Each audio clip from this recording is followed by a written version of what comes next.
Okay, so we're recording now, you guys. Welcome, everyone, to our annual Helen Fluker Award and usually luncheon. And you all can have lunch while you're with us, but unfortunately, it doesn't look like we'll get together in person this year, so it's great to have everybody here on Zoom. Thanks for joining us. Go ahead. And so, Janice. Okay, I'm glad to see you all here. Sorry we can't be in person and actually eat together, but welcome, and also a special welcome. We have two members of the Fluker family here, James Fluker and Jamil Alonzo. If you want to wave so everybody knows who you are, that would be great. Thank you for coming. Helen Naramore Fluker was born March 22nd, 1919 in Wichita. She attended Lawrence schools and graduated from KU. She worked for the Department of the Army before joining the Department of State, holding posts around the world. She returned to Lawrence in 1974, where she became involved in a number of community organizations. She joined the League of Women Voters of Lawrence and served as a member of the local board of directors and the League of Women Voters of Kansas board of directors. Helen's experience in the foreign as well as local political scene made her a unique resource for Lawrence League of Women Voters. She twice served as chapter president. Her primary interest was in promoting open and accessible government, which is where this all comes from. She encouraged open discussion by everyone and was never reluctant to express her own personal point of view. She insisted particularly that the League maintain its nonpartisan policy. The Helen Fluker Open and Accessible Government Award was established in 1998 in her memory. The League of Women Voters Douglas County confers this award each year to a Kansas resident. At one time, it was just a Lawrence Douglas County resident, but we've expanded that and found some wonderful people to honor as a result. Our goal is to confer the award each year to someone whose efforts have promoted improvement in government. So Seal, if you would like to introduce our present honoree, that would be great. Oh, thank you, Janice. In 2013, Davis Hammet moved to Topeka, Kansas to co-create the rainbow-colored Equality House across from the Westboro Baptist Church hate group. He began organizing across the state on a variety of issues and turned his attention to voting rights following the 2014 election, which he saw dramatically low youth participation. In 2015, he founded Loud Light to address the disparity in civic engagement with this goal of developing a critical mass of youth voters turnout that transform Kansas. Loud Light has since registered thousands of young Kansans. The organization runs yearly voter engagement programs at colleges across Kansas, trains young Kansans how to understand and shape power, and produces a popular video series on what's happening inside the Kansas government that's followed by citizens and lawmakers alike. Regarding voting rights in Kansas, Hammet advocated for the creation of election audits, contested the 2018 primary, raising awareness of uncounted provisional ballots, and successfully sued the government for open records. He currently is working to research and address the remaining obstacles to block citizens from voting or leave their ballots uncounted. Davis has been mentioned, his work has been mentioned in across the nation in the New York Times, the Washington Post, CNN, MSNBC, and most other major outlets. So we really appreciate Davis and his work, and we'll turn this over to Denise for the actual award. Hi, I'm Denise Pettengill, the chair of the Hot Topic Committee, and I would like to, on behalf of the Lawrence Douglas County League of Women Voters and the Fluker family, I would like to present this year's honoree with the Helen N. Fluker Open and Accessible Government Award for 2020. And we'll get this platter to you, Davis, somehow. So congratulations, well deserved. Thank you. And if you would like to go ahead and start your remarks, Davis, that would be great. Sure. All right, everyone can hear me? Yeah, that's good. All right. Thank all of y'all so much.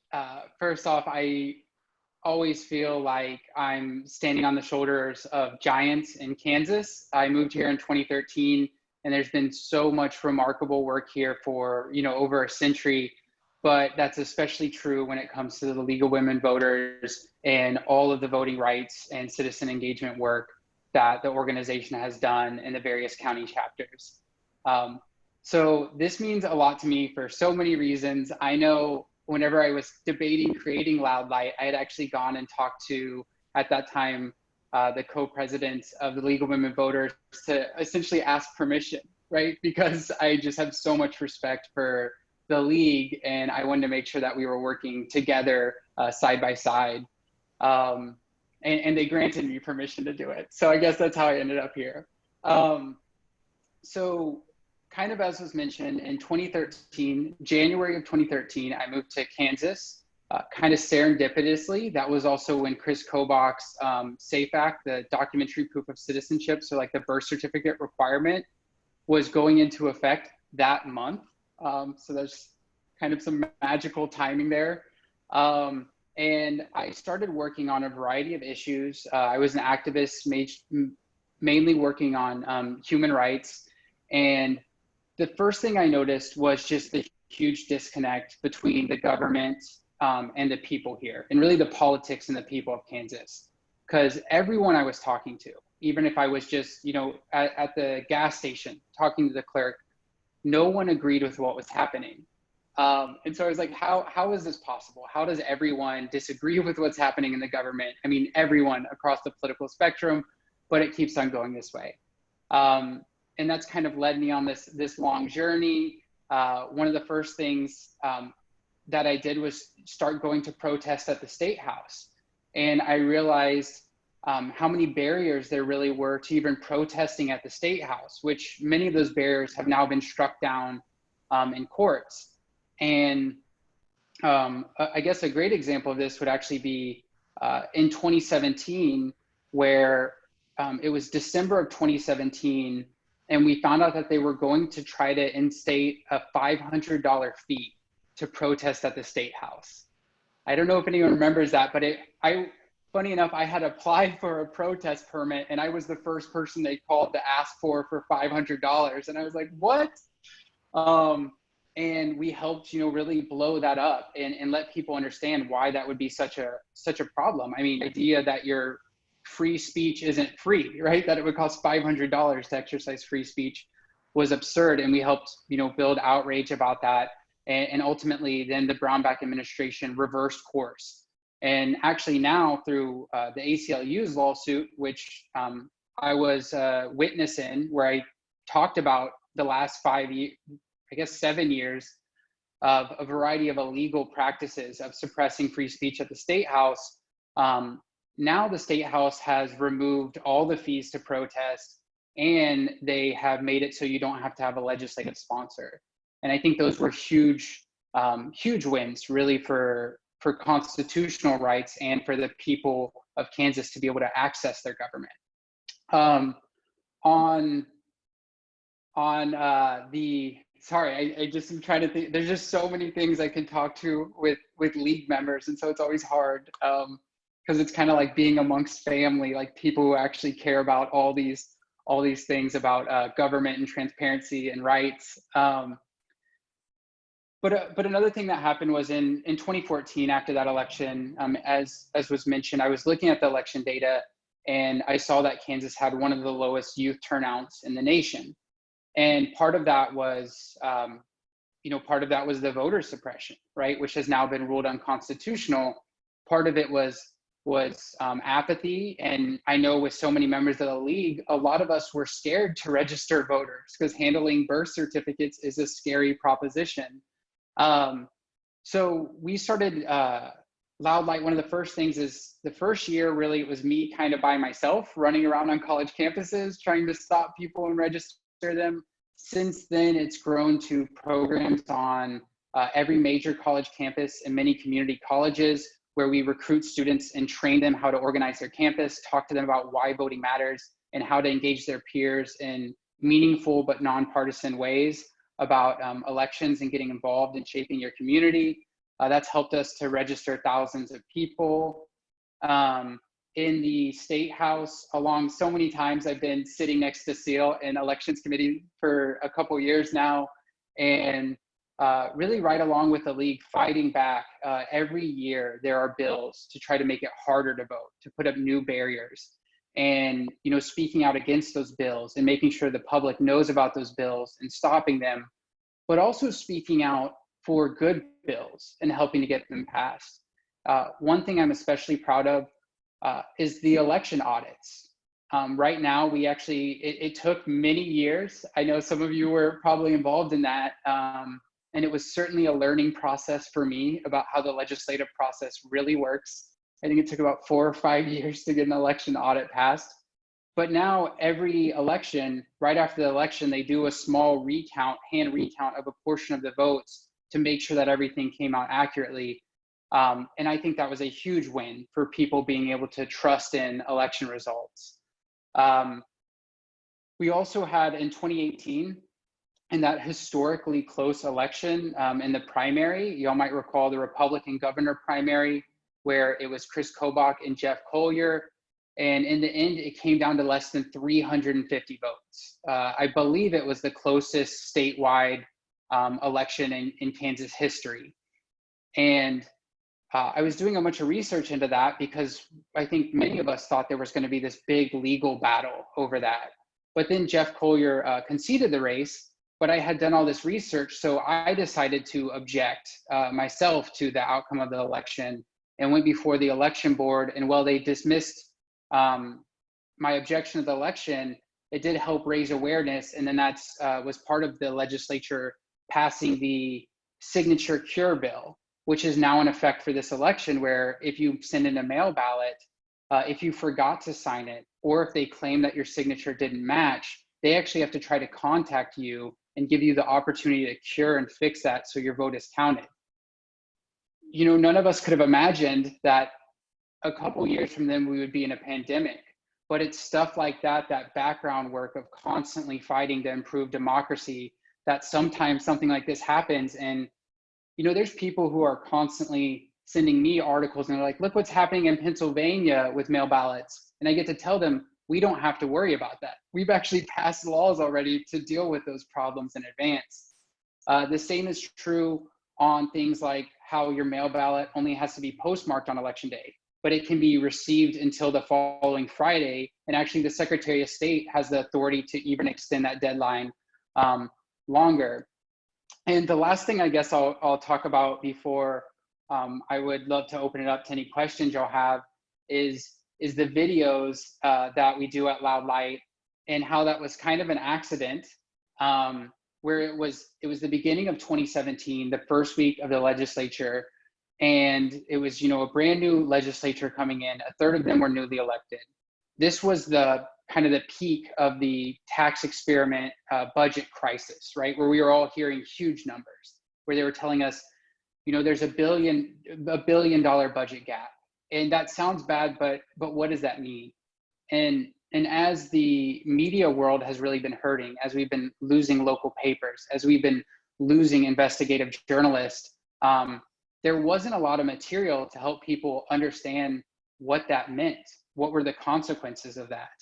And so by accident, I posted up in the corner of my bedroom, and with my laptop's webcam, I made a short video. I knew nothing about making videos or editing. And I just put out this 3-minute video, like, here's the big obstacles the legislature is about to deal with. And I ended it by saying, if this was helpful, let me know, and maybe I'll do it again. And then it took off. And now, like, every week of my life during legislative session for the last 4 years has been making recap videos. And then on top of that, we started building it out where we wanted to go more in depth than just here's the big highlights. And probably the video that I'm still most proud of was the budget, the tax experiment explainer video we did, where I spent months in the State House Library, and I love the State House librarians. Have a totally new appreciation for librarians in the research department after that experience.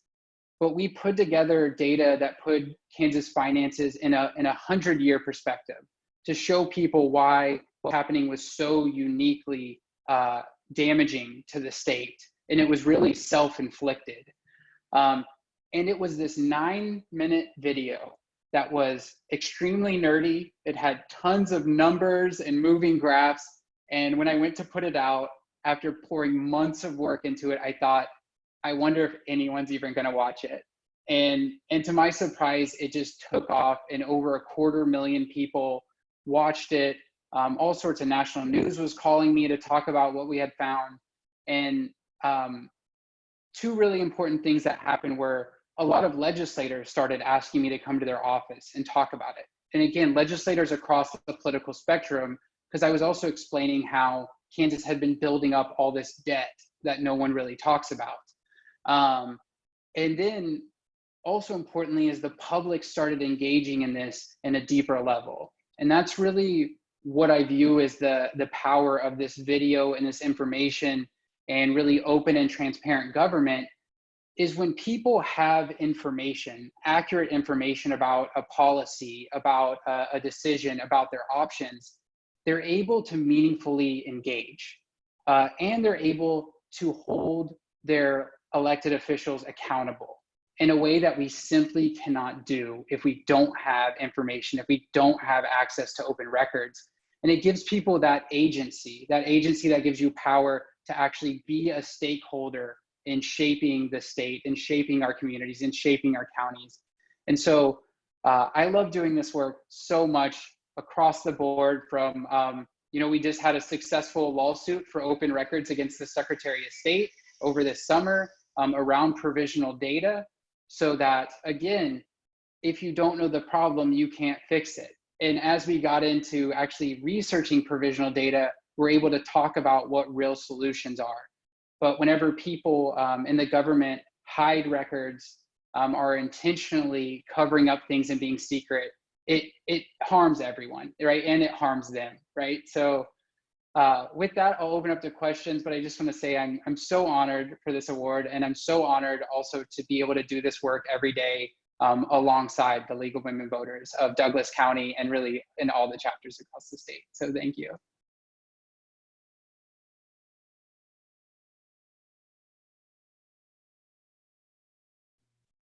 Thank you so much, Davis. The work that you are doing is invaluable, I think. And I really do see a difference in the engagement of our youth. College students are energized, and I think that they connect with you. The videos that you do are amazing. I watch them. They're great. And so I personally, I really appreciate everything that you do, and I know that our chapter sure does. Does anyone have questions for Davis? I see. I have a question. Mm-hmm. Davis, first of all, let me just say, this is Lois Orthlos. Let me just say, your video explaining school finance was the best explanation I have ever heard, and I appreciate it so much.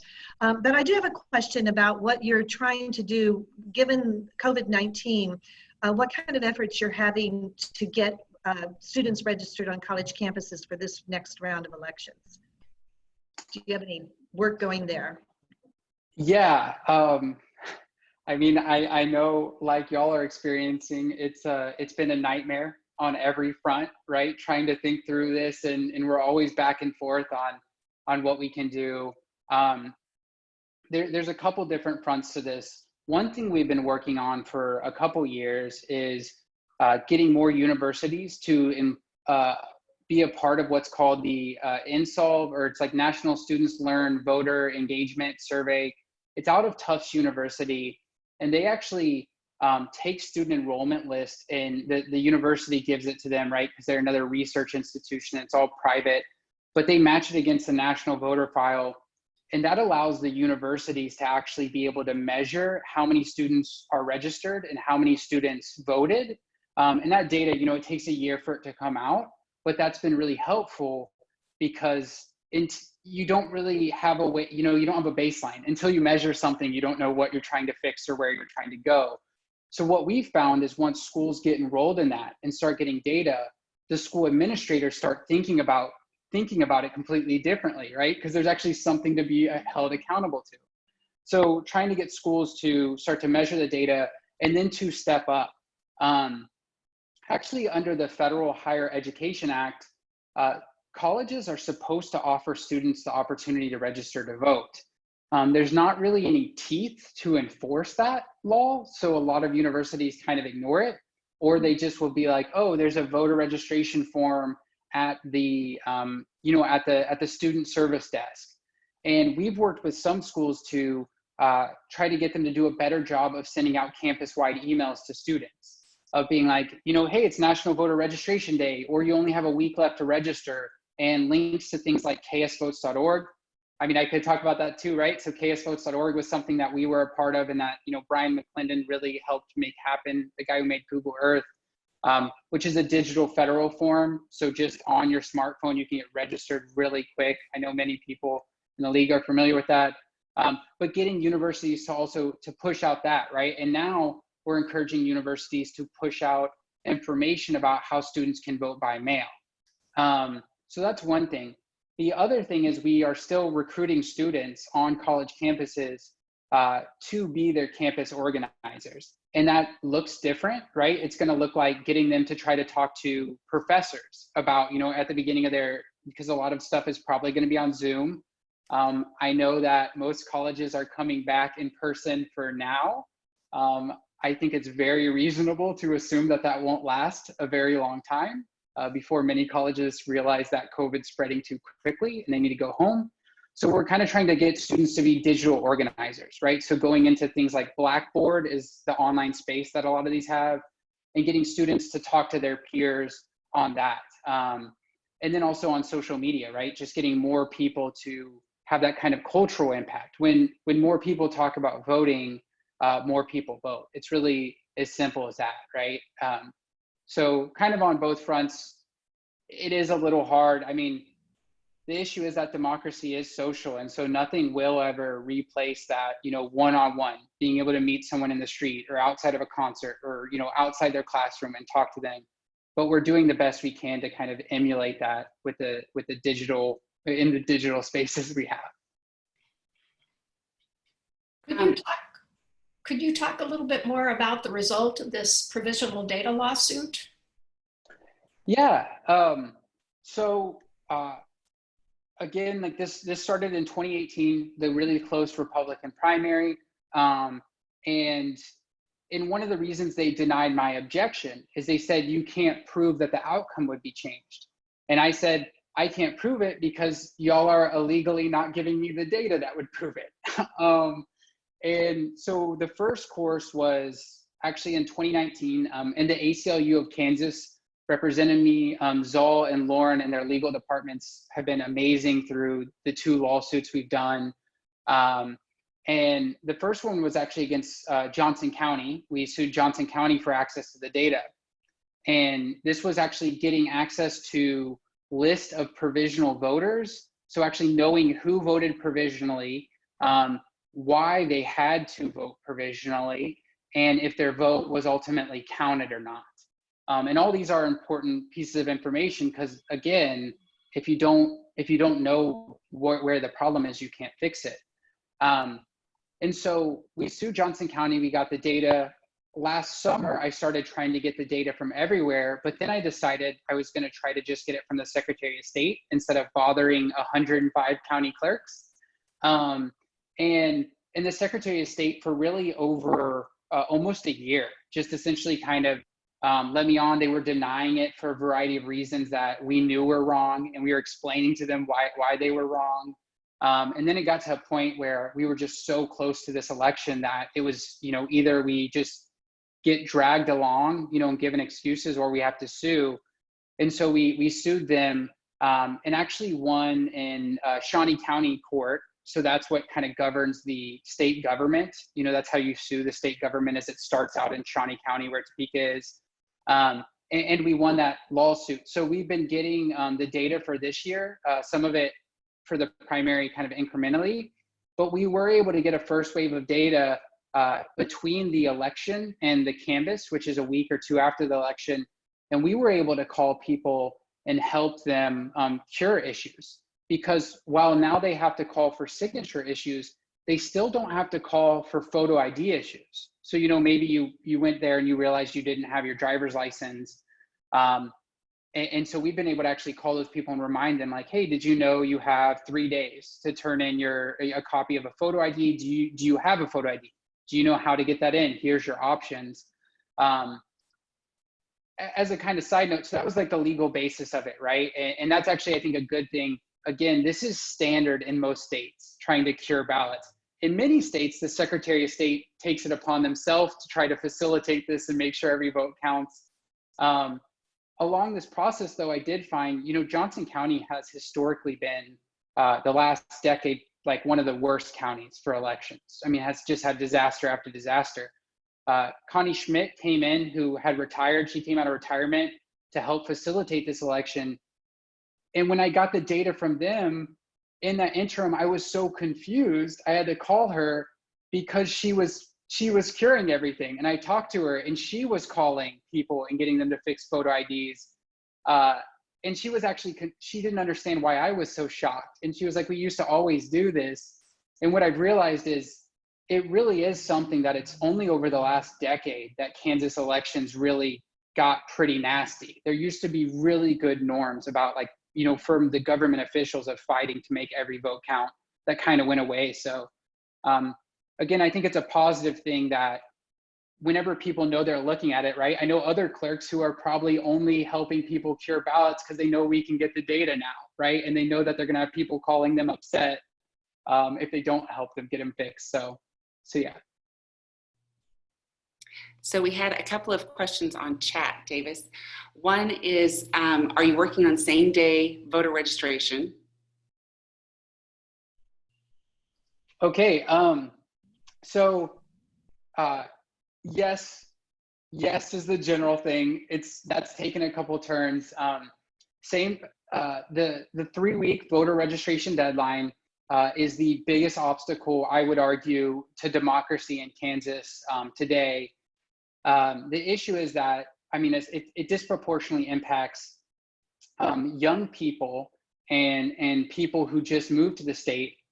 But actually, from some data that we got of provisionals, what surprised me researching the 2018 data is the biggest group that this impacts is actually people registered to vote in Kansas who have moved to a new county in Kansas. If you move within your county, you don't, you know, you should always update your registration. But if you move within the county, they'll let you update it. You know, they'll let you update it within the county. And if there's a smaller district, that vote won't count, but you can go there and still cast a provisional and update your registration, and it will count. But if you move across the county line, even though they'll look you up and they'll see you're a registered Kansan, but you're just registered right across the county line, they reject your ballot and throw it out. But then they will still update your registration for next time. And that surprised me, right? I always assumed the biggest impact would be on young people. But actually, the biggest group is already registered to vote Kansans are being disenfranchised by the 3-week registration deadline. And also, I'll note really quickly that Chris Kobach actually expanded it to 3 weeks. It was only 2 weeks for decades in Kansas. And then Kobach expanded it to 3 weeks, which disenfranchised more people. The kind of compromise bill, it's not really same-day voter registration. It's provisional voter registration. And so what it allows you to do is right now, if you go in and you're not registered, you know, or if they have any concern, you go in, they say, we don't see you. So you fill out a voter registration form, you cast a provisional ballot, and then they put the things together. And then after at the election office, they're trying to look you up. And again, if you're not registered, they will get you registered. They add you to the system for the future, but they don't count your vote. Our argument is really, Kansas is already doing same-day voter registration. they're just throwing out the votes of the people for that round, and they don't need to. So we would say, do exactly what you're doing. We actually had a bill to do that, and it went through the Senate Elections Committee and the County Clerks Association. So all the election officials, the Election Official Association of Kansas, supported the bill. And they testified saying, we're already doing all this work. We're just being forced by the law to throw out people's votes for that election. And they wanted it. And actually the Secretary of State of Kansas was the only opposition to the bill and essentially killed the bill. But we hope to build momentum on that. Because again, I mean, I would prefer it to be that you don't have to cast a provisional, but if that's the compromise, at least the same goal can be achieved, right? And then they can feel good because they can go back and check and make sure you didn't vote in another county. But a provisional same day is, I think, the path forward for Kansas. And I really hope something we get in the next 2 years, because again, there's no reason to have that 3-week registration deadline. Then the next one is, what are you doing with high school students? Amber asked that question. So we have really focused mainly on college students. So we haven't done programs directly with high schools. I know in a couple counties, the League of Women Voters really has pretty robust high school programs. While we've never done anything, well, I guess I shouldn't say never. I mean, we've had high schools reach out to us and we'll talk to them about how to engage their students. There's a really great curriculum for high schools that I'd be happy to give to everyone, that Rock the Vote, who Rock the Vote's partnered with Loud Light a couple of times, which is kind of amazing to have started this kind of like youth engagement group and have Rock the Vote reach out to us. But they have really good curriculum that I'd be happy to provide to anyone. That they call like Week of Democracy, which are already pre-made lesson plans about the history of voting rights and other things and how you get registered. But we've never actually directly done programs in high schools. That being said, sometimes we've had interns where like exceptional interns who are high schoolers, you know, because they were kind of so mature, we've allowed them to be a part of some of our internship programs that are geared towards college students. But we haven't really focused on high schools, in part because capacity too, right? I mean, we are, Loud Light is mostly me and Anita Austin, our program director. So it's really 2 people. And now we have 2 other part-time people, so it's growing. But yeah, we've been kind of limited on that front. It's very excited that you're growing though. That's awesome. Yeah. Part-timers, that's great. The Lawrence League did do a slideshow that we sent out to all of the high schools in the area, which I think was pretty well received.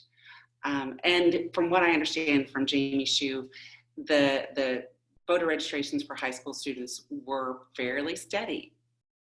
Thank goodness. Yeah. But I would love to get that. I know our voter services people would too. If you could share that Rock the Vote information, that'd be great. Yeah. Question, and this is kind of just, I talked with Jamie Hsu yesterday, and we were talking about the recount, the Shannon Portillo and Nancy Thelman recount. And you probably know that it came back that Shannon won by 3 votes. The thing that was really striking to me when Jamie and I were talking was that 213 of those votes, votes left that blank. They skipped over it and voted for DA and sheriff, and they didn't vote for that county commissioner seat.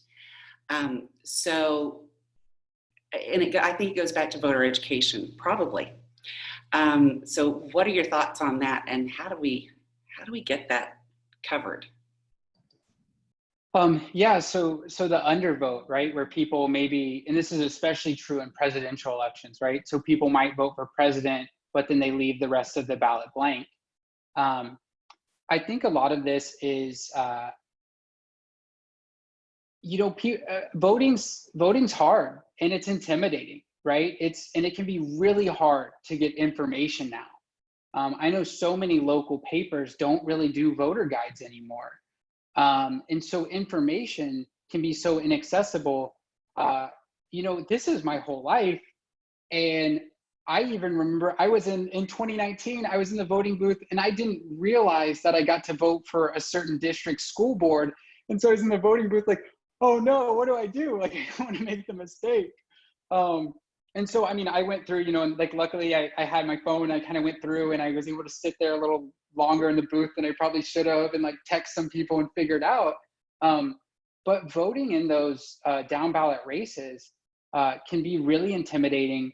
And even if you're very informed, it can be hard to understand the difference of candidates. I mean, in 2015, I remember not even, by the way, I have a degree like with honors in political science, and I didn't really understand what a county commissioner was, right? Like it's these things that someone has to teach you. Like you don't know what these things do. It's the same issue. One of the big things I talk to college students about is I'm like, the president isn't deciding student debt, right?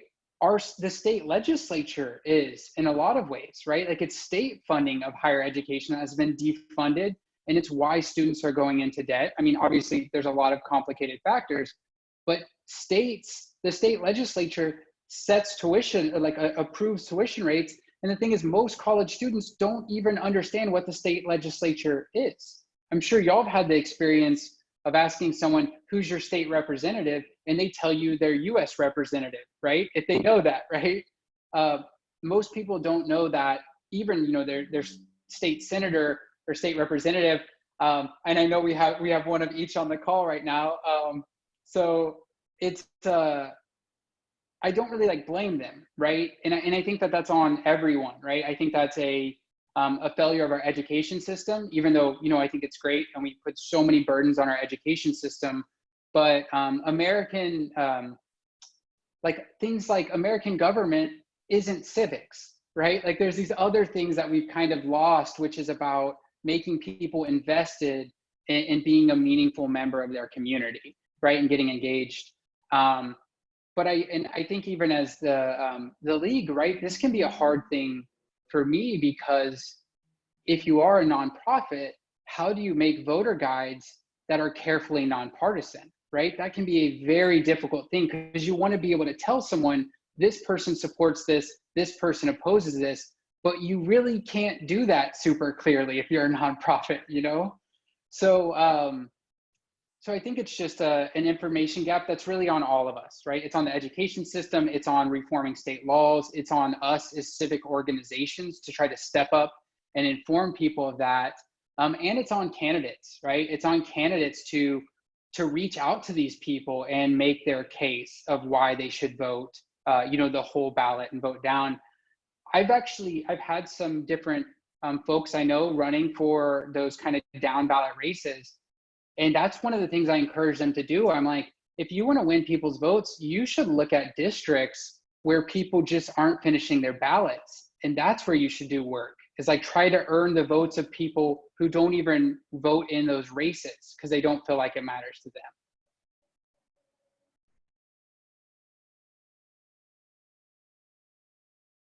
Yeah, I think that's very true. And we have things like Vote 411 and Ballotpedia and all of those things. But if people don't know about them, and if the candidates then don't answer the questions and respond, there's nothing there. So yeah, it's the eternal trying to get people engaged, right? I have a question. This is Lois again.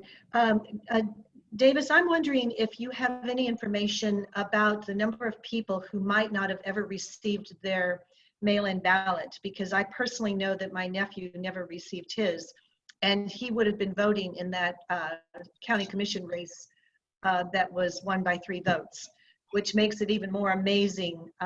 So I don't know how to figure that out. The county clerk can demonstrate that the ballot got as far as Wichita, which is where he's living right now, but he never received it.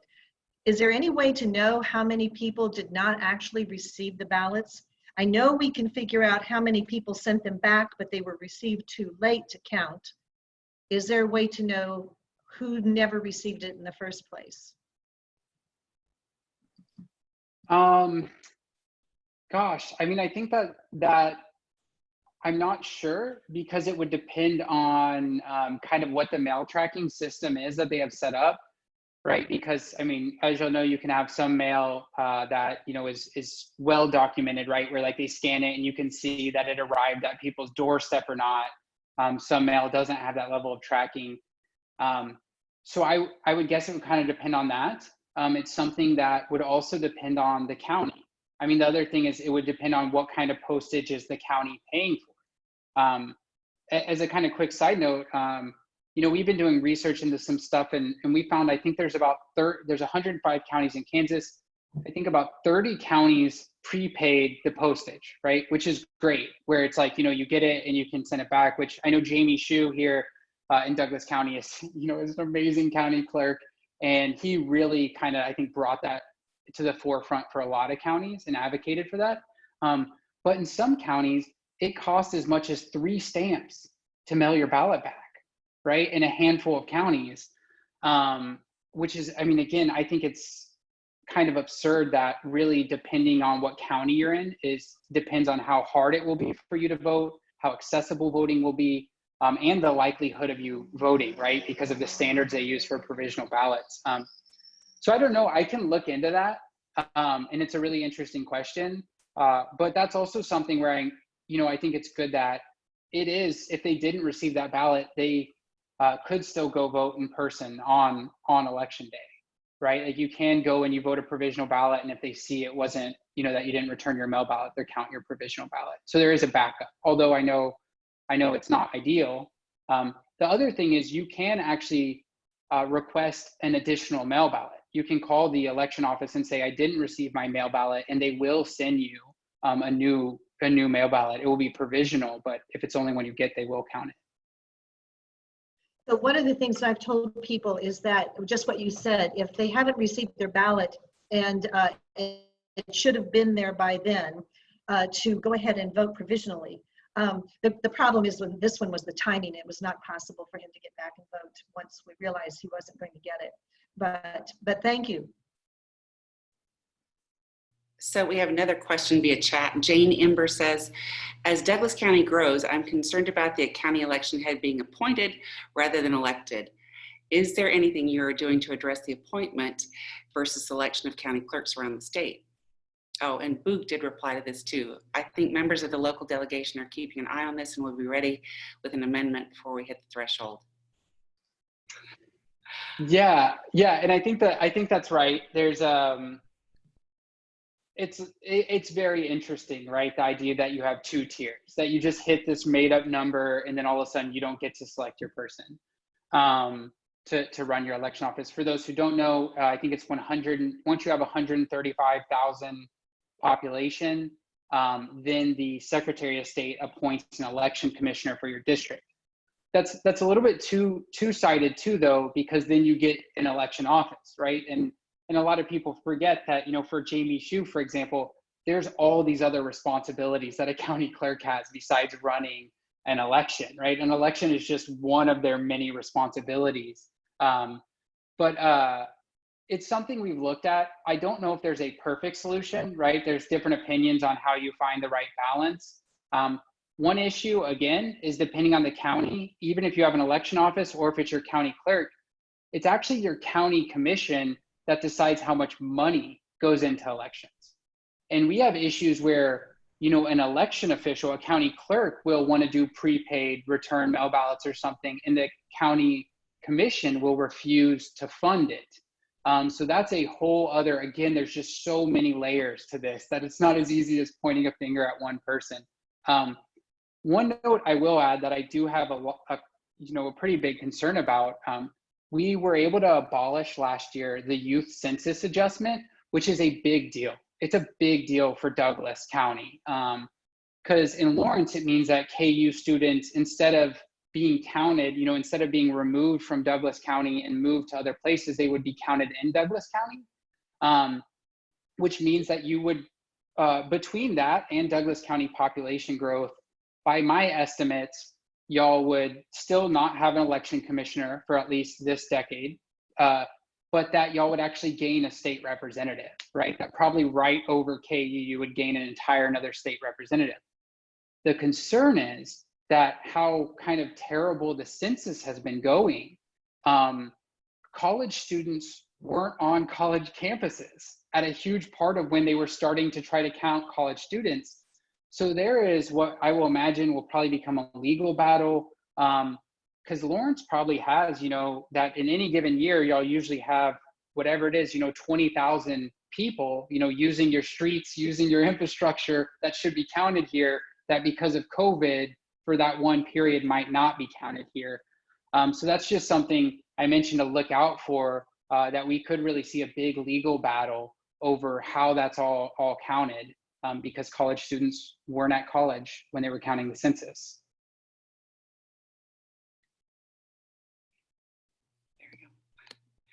That's quite true. So, and Seal says 130,000 is the population limit for the elected Thank you. Threshold. And then Marcy says amendments have been introduced over the past several years that would change this for Johnson and Sedgwick counties, but the proposals haven't been supported by the majority of the legislature. Yeah.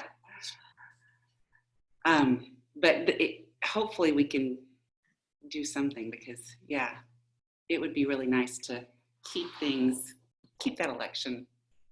And then I guess go ahead. Or I was just going to mention really quick, I think the difficult balance too can be in some counties, things like, and I forgot what it is in Douglas, but in some counties these are partisan positions, and it is a difficult balance of, there's 105 counties. Do you really want the most outspoken, maybe, election conspiracy theorist to become the county election official in small counties? And I throw that out there, that I think that can be a concern too, of where do you find that balance? Because I think the goal should be, frankly, the Secretary of State, all of these election positions should be nonpartisan, right? Like a nonpartisan under oath. So that's where I think it gets difficult, is there could be a backfiring thing where counties end up getting like really extreme election commissioners if you do that. So I'll just throw out that kind of consideration. And then Seal asked, what are your thoughts on the upcoming redistricting? I know Seal and I have talked about this a couple of times. So I would say that Kansas has better laws than most about redistricting. Like so many things in Kansas, it's because our government was doing it so bad that it kind of had to go back to the courts made them do it much better. In Kansas, to redistrict, so the legislature gets the numbers and they draw the district lines, and then the governor can veto it.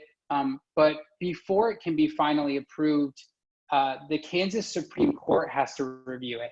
And this is actually really interesting because anyone can actually go. Like it's like an open thing where anyone can go to the Kansas Supreme Court and say why they think a map is good or bad, or why a certain district was drawn in like a legal or illegal way.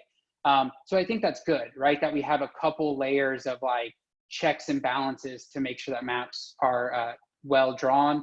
That being said, redistricting is always going to be chaotic, right? Where do you draw the lines? And Kansas has had a huge population shift over the last decade. So many of these districts are going to be going towards, Johnson County, Douglas, this area where in Western Kansas, you're going to have huge fights because giant districts are going to grow bigger. And then you have politicians who are fighting over, who gets drawn out of their district, essentially. So I would say it's going to be a messy process.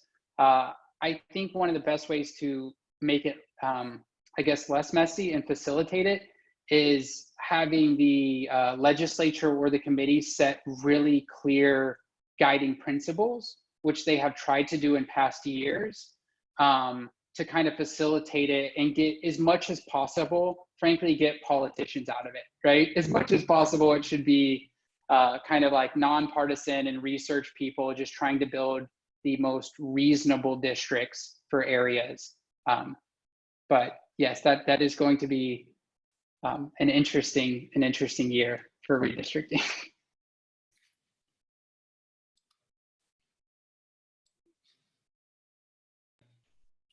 Does anyone else have any questions for Davis? There are so many questions, right? We could talk all afternoon. Yes, yeah. Yeah. Anybody? Okay, well, thank you so much. And you all see just how deserving Davis really is of this award. It's his work is pretty phenomenal. Yeah, and we're very thankful for him. Applause, applause. All the hands. Yes. All the hands. So, yeah, thank you so much, Davis. And we look forward to you continuing your advocacy very much.